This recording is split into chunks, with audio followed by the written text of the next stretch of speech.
Bonjour à tous, à toutes et à tous. Je vais vous annoncer la composition de l'équipe de France de rugby qui affrontera l'Irlande jeudi soir au Stade de France. C'est bon? Première ligne, Jean-Baptiste Gros, associé à Julien Marchand et Dorian Aldeguerri.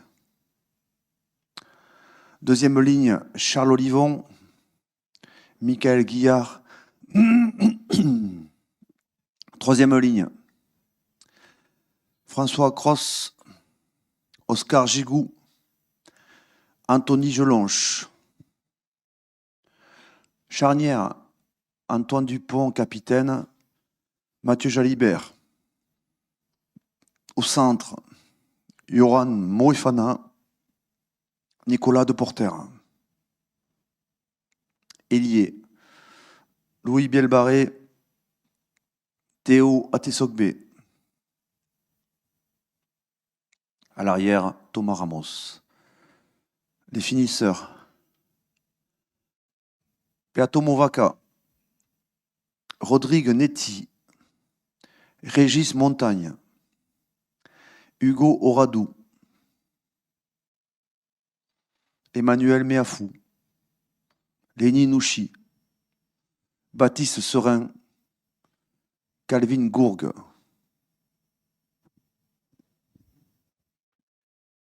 Avant de poser votre question, s'il vous plaît, est-ce que vous pouvez lever la main, vous présentez-vous et votre média?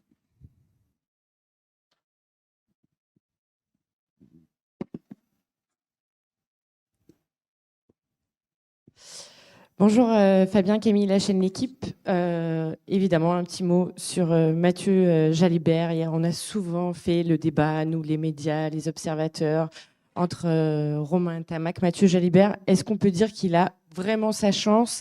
Et est-ce qu'il y a eu quelque part un rééquilibrage? On sait que l'équipe de France tourne beaucoup autour d'Antoine Dupont. Voilà, sachant qu'il y a Mathieu aussi qui est un joueur très très créatif. Est-ce qu'il y a des choses qui ont été mises en place spécifiquement avec cette charnière?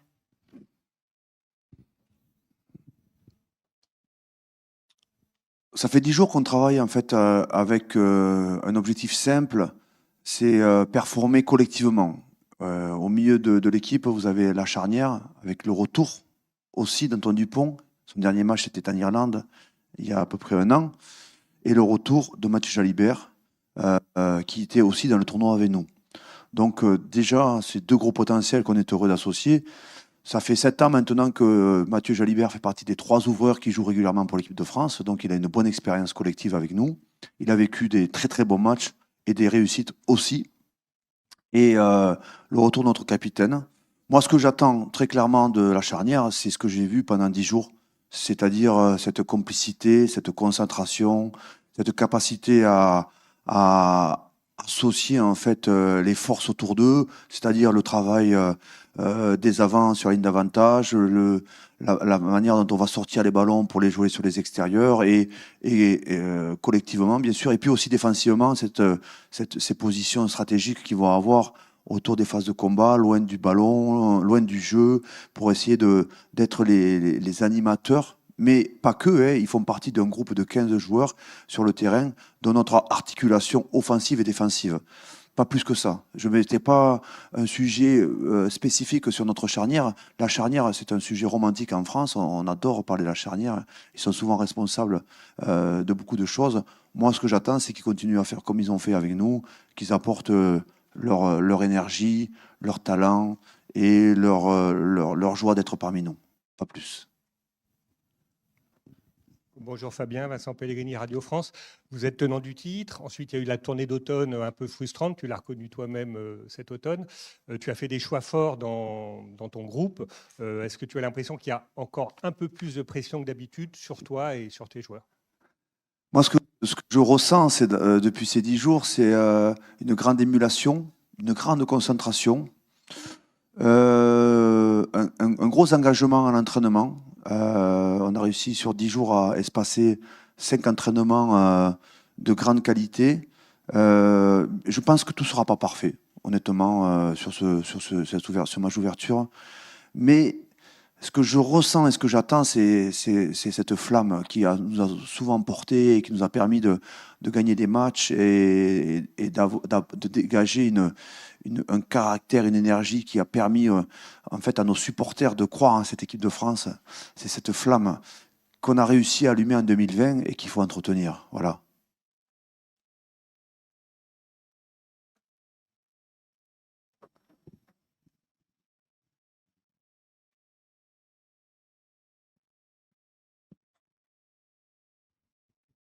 Bonjour Fabien, Pierre Thévenet, RMC. Une petite question sur le poste de pilier droit. On ne vous a pas encore entendu sur la retraite et l'accident de Winnie Atenu. Est-ce qu'on peut avoir un petit mot là-dessus? Et puis sur son remplaçant, c'était Régis Montagne qui avait les clés en novembre. Là, c'est Dorian Aldeguerri qui repasse titulaire. Est-ce que tu peux nous expliquer ce choix-là également? Merci.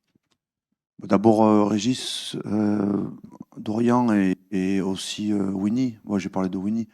Donc, Winnie, lundi dernier, il m'appelle, lundi matin, il me dit, écoute, j'ai quelques examens à faire, je pense que tout ira bien, je serai là en fin de semaine.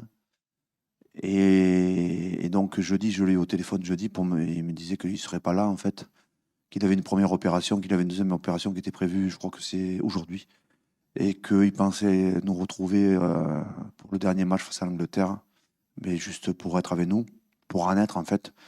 Et donc, c'est vrai que, bon, beaucoup de choses ont été dites à son sujet. Les joueurs, les coachs lui ont rendu une pensée.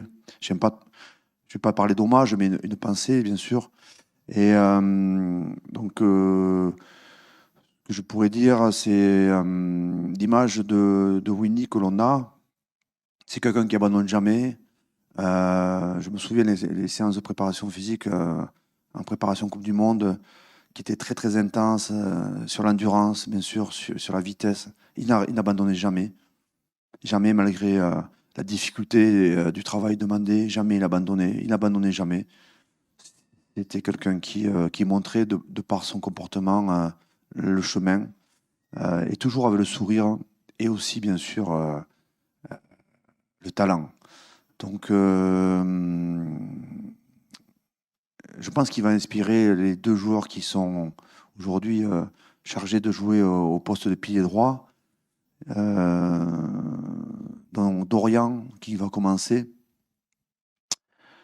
Dorian, c'est vrai qu'on a mis une compétition à droite et c'est Dorian qui commence parce que il dégage une maîtrise du poste maintenant, une expérience. Il joue dans un club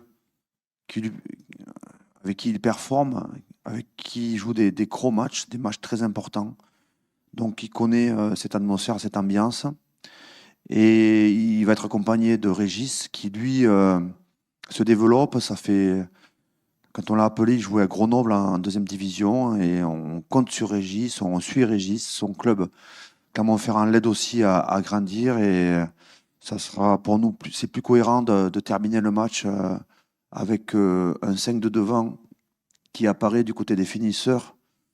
Donc Régis, bien sûr, mais accompagné de Peato, de Rodrigue, de Hugo, d'Emani et de Lenny, c'est-à-dire qu'il n'est pas tout seul. Et l'idée, c'est d'avoir un autre 5 de devant qui arrive pour continuer le travail collectif. Bonjour Fabien, c'est Eric Chasseur pour RTL, juste ici. Je vais prolonger la question de Vincent Pellegrini sur les attentes autour de l'équipe de France avant le début de ce tournoi. À Édimbourg, la semaine dernière, tous vos adversaires à venir, que ce soit l'Angleterre, l'Italie, l'Irlande, désignaient la France comme la favorite de ce tournoi des Nations. Est-ce que vous êtes d'accord et est-ce que justement vous placez l'équipe de France comme favorite de ce tournoi? Ce sont des discussions de comptoir. Et c'est bien qu'on parle de notre match, c'est bien qu'il y ait un intérêt médiatique, c'est super qu'on ait beaucoup de fans et que on soit très suivi, très attendu, que notre match soit très attendu sur France Télévisions, puis après sur TF1, puis les relais médiatiques pour le rugby, pour le rugby, quand on aime le rugby et qu'on a cette mission de développer le rugby en France, on est très heureux d'entendre toutes ces discussions passionnées, tous ces fans qui échangent sur qui va gagner. Je dirais, mais jouons le premier match déjà. Prenons la joie là où elle se trouve, c'est-à-dire la joie se trouve dans les 10 premiers jours du rassemblement, le travail, l'ingratitude du travail qu'on a proposé aux joueurs sous la pluie, dans des conditions très difficiles et avec une demande d'engagement supplémentaire pour essayer de construire notre stratégie. Et puis, préparons-nous, dirigeons-nous vers le Stade de France jeudi 21h et jouons ce match-là face à l'équipe qui a gagné avant nous 2 tournois. C'est-à-dire qu'il y a, depuis 7 ans, il y a 2 équipes qui ont gagné 2 tournois, c'est nous et les Irlandais. Et avant nous, ils font grand chelem et ils gagnent le tournoi. Donc, qui sont les favoris avant ce match d'ouverture, que l'organisation a volontairement décalé au jeudi, puisque ça aurait été mieux de jouer par exemple vendredi, c'est pas possible parce qu'il y a la cérémonie des Jeux, samedi ou dimanche. Eh bien, ils ont voulu le mettre en premier. Pour des raisons, je pense, d'intérêt sportif, c'est-à-dire que se déplace l'Irlande, une des équipes qui, à mon sens, peut être ambitieuse et que je considère comme aussi potentiellement une équipe qui peut gagner le tournoi. Un staff qui était le staff des Lions, une équipe qui pour la moitié était composée l'équipe des Lions cet été en Australie. C'est une équipe qui a des références. Bonjour Fabien, Thomas Palmier, Rugby-Rama, Midi Olympique. Sur la composition, on sait qu'il y a une pénurie de pilier gauche du côté de l'Irlande. Est-ce que ça a joué dans votre choix ou pas, le fait que l'Irlande soit un peu en difficulté sur ce secteur-là? Mais c'est vous qui dites qu'ils sont en difficulté sur ce secteur-là. Ils ont des blessés, bien sûr, Porter notamment et McCarthy.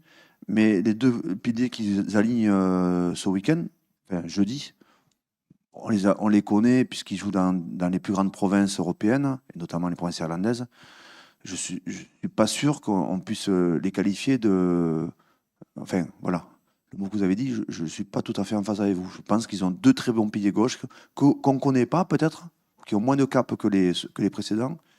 Mais pour moi, ce sont 2 très bons joueurs, 2 très bons gauchers, comme le côté droit d'ailleurs. C'est une équipe qui est très très organisée. Très très organisée. Oui, bonjour, Axel May pour Europe 1 et le journal du dimanche.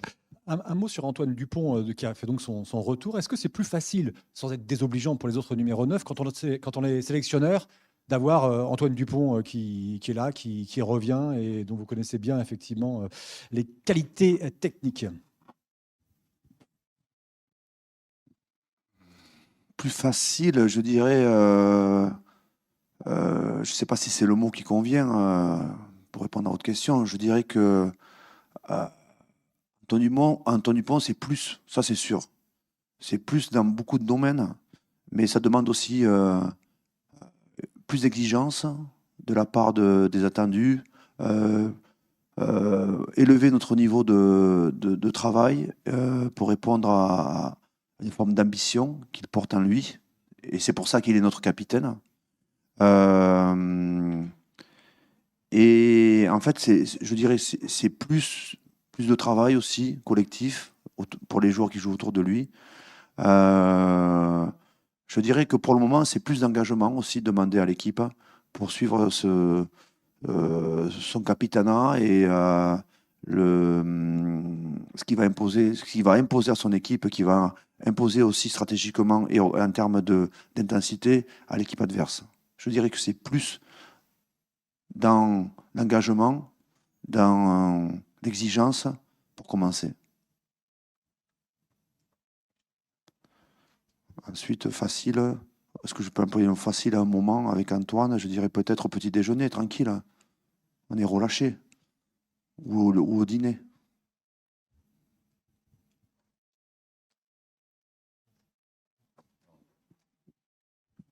Oui, Fabien, bonjour. Maxime Rollin du journal L'Équipe. Un petit mot sur la titularisation de Théo Atisogbe. Est-ce que finalement c'est presque une évidence de l'avoir mis à ce poste?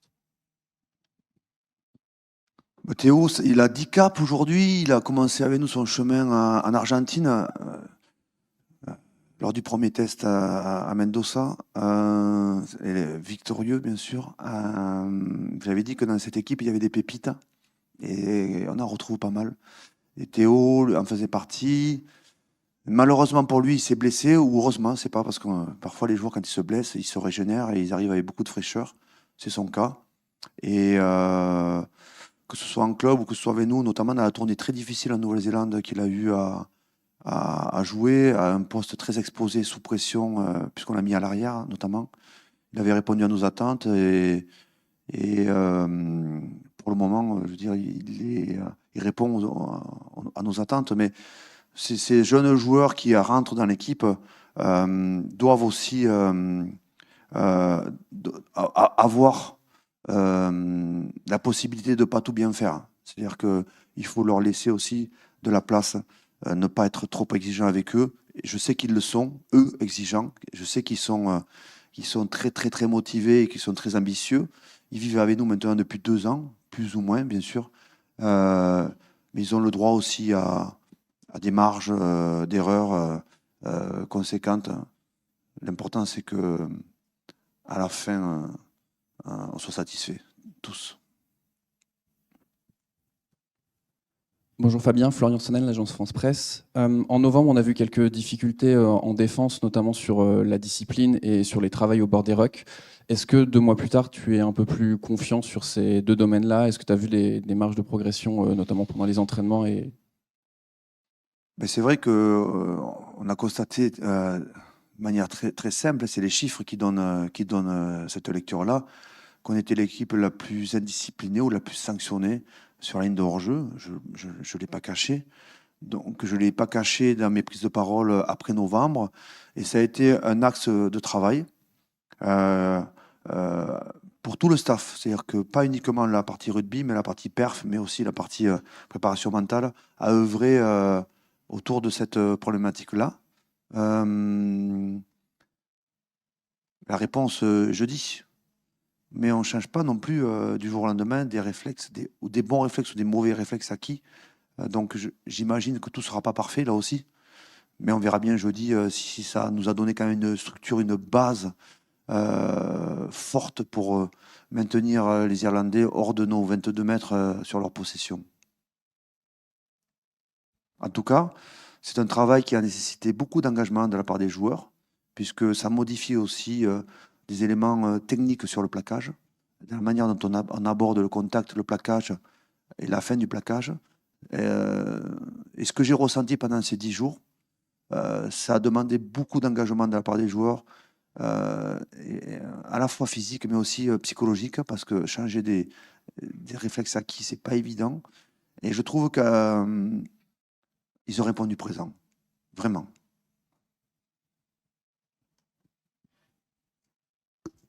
Bonjour, Wilfried Templier, RMC. Fabien, vous n'étiez pas, on l'a un peu évoqué, vous n'étiez pas complètement satisfait de votre jeu en novembre, de l'animation. Il y a eu des choix forts dans le groupe élargi, dans la titularisation de certains joueurs.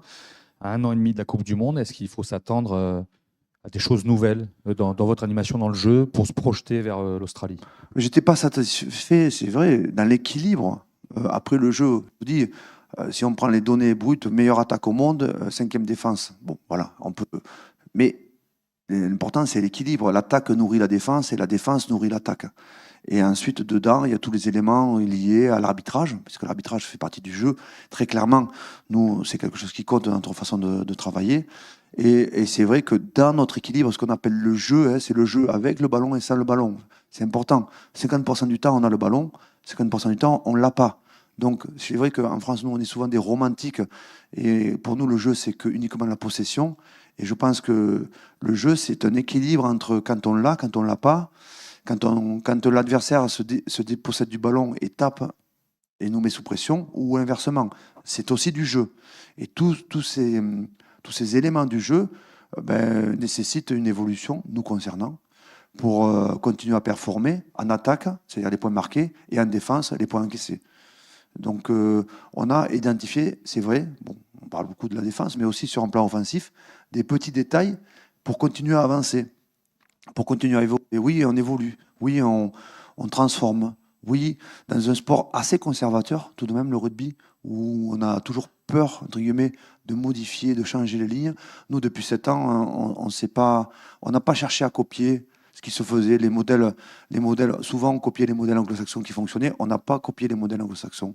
On a inventé notre propre modèle, je l'ai dit depuis 2020, et on continue à inventer notre propre modèle sur nos possessions, sur les ballons adverses. On continue à travailler avec notre propre lecture qui est liée à l'identité du joueur français. Comment le joueur français se construit. On n'essaie pas de le faire devenir un Sud-Africain ou un Anglo-Saxon parce qu'il gagne.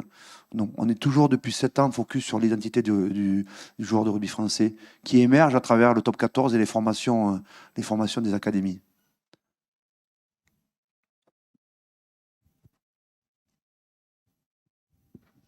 Fabien, je vais un petit peu dans le prolongement de la question. Je reviens sur cette échelle du temps.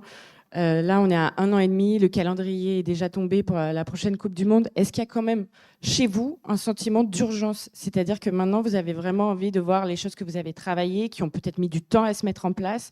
Est-ce que vous avez envie d'être beau, convaincant aussi sur le terrain dans ce que vous proposez? Toujours. On a toujours envie de réussir.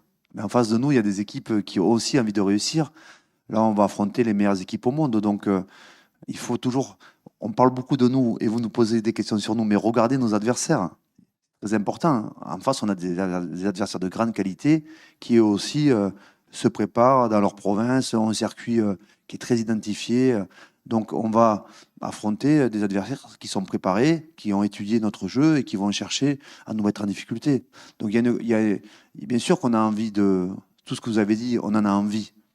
Maintenant, on est vous l'avez dit, à 1 an et demi de la Coupe du Monde. C'est vrai que c'est aussi un objectif qui est en filigrane, structure un mandat, structure une vision à 2 ans.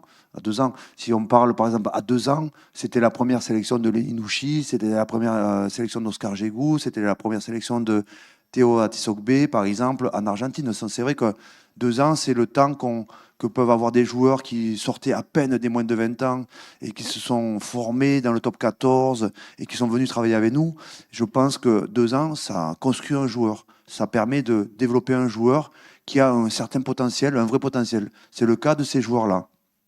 Donc pour revenir à cette vision un peu plus moyen terme, c'est même pas du long terme, 2 ans, et clairement, oui, on est dans une construction, une évolution qui nous amène à peu près dans cette période-là, et bien sûr autour de cette épreuve-là. Mais aujourd'hui, franchement, on a envie de parler de jeudi soir. On est concentré sur jeudi soir. Ici, vous avez la meilleure équipe de France possible. C'est notre sélection.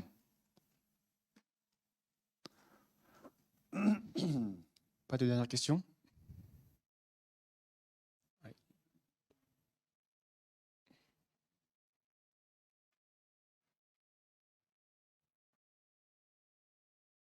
Dernière question. Justement, Fabien, parlons de jeudi soir, notamment sur ce banc. Est-ce que vous pouvez nous expliquer un peu sa construction en 6-2, voilà, notamment peut-être la première dans le tournoi de Calvin Gourg, sa polyvalence aussi peut-être sur les postes de 3/4 qui peut peut-être vous aider. Est-ce que vous pouvez nous parler un peu de ce banc?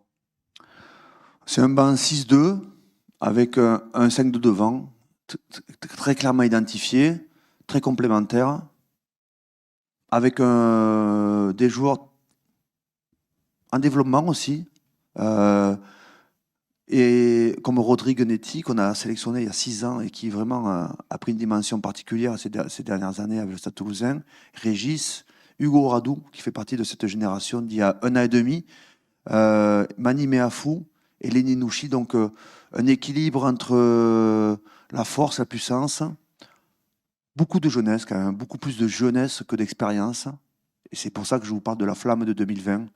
Je me souviens de cette flamme qu'on avait réussi à allumer en 2020 et qu'on cherche, en tout cas, pendant ces 10 jours, qu'on sent apparaître à nouveau. Et bien sûr, après, on a des joueurs qui sont polyvalents. Calvin, il couvre quasiment tous les postes à partir du numéro 10. Lenny, il peut jouer à tous les postes de la 3e ligne. Sur la feuille de match, on a Charles qui peut glisser en 3e ligne. On a Oscar qui peut jouer au centre. On a Thomas qui peut passer en 10. On a Mathieu Jalibert et Atis Ogbe qui peuvent passer à l'arrière. Donc, on a des options qu'on a identifiées en tout cas. sur un plan stratégique, si tout se passe bien. Et après, on sait très bien que dans ce type de match, il peut y avoir aussi des blessures. Et donc, il faut être en capacité de réagir. C'était le cas du match l'an dernier en Irlande. C'est le scénario en termes de blessures qui nous a permis de tester en fait notre feuille de match qui était en 7-1 et qui a formidablement répondu à nos attentes. On avait construit un 7-1 et je ne vous rappelle pas le scénario du match, mais Oscar finit au centre.